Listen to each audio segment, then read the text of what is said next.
Gokwe North DCC and SADC chairman welcome Zimbabwe to Nembudzia. Azvipere mushe pane maposters amuri kuona, mabillboards aya muri kuona aiwa rameya aiwa veko ikoko ku Nembudzia kugowe uko pamwechete the SADC chairman and also the Zimbabwean president Yoseka Mnangagwa. Panapa ramuri kuona rakanzi Gokwe North DCC and chairman of the SADC board welcomes Zimbabwe to Nembudzia. Sana mina mashiko amudanyirwa panapa. Go subscribe or like on the bell. Go tibira panapa. Find the extra amudanyirwa chiti. It is an honor for my home area to host such a historically significant event.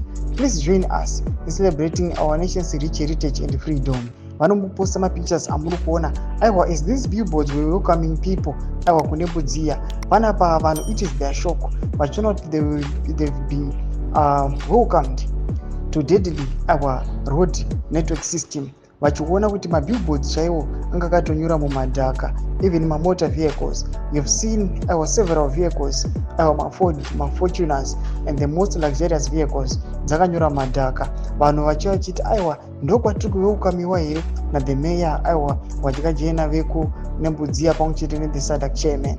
Panapa this venue created drama. Pakaonekwa kunzi yesterday Zimbabwe was celebrating its 45th independence celebrations. Aiwa vanhu vakanyasa kuona kuti senyika yeZimbabwe we are still standing still. Development aiwa ichiri kudikanwa munyika yeZimbabwe. Noda kuti muchiona the government ichinotora that venue ichiuya ichiita independence, even the grounds makavaona vanhu vaitambira soka imomo, state security officers vakanga vachiita maparades. Aiwa zvaisorodza kuti this event yakanyasa kudzikisira the capacity yemutungamiri wenyika and the SADC chairman. Tuze mafungiro enyu mutudi pamusoro pechitiko chipinda comment section yedu dzofungiro enyu. So subscribe or like, chimta on the bell icon.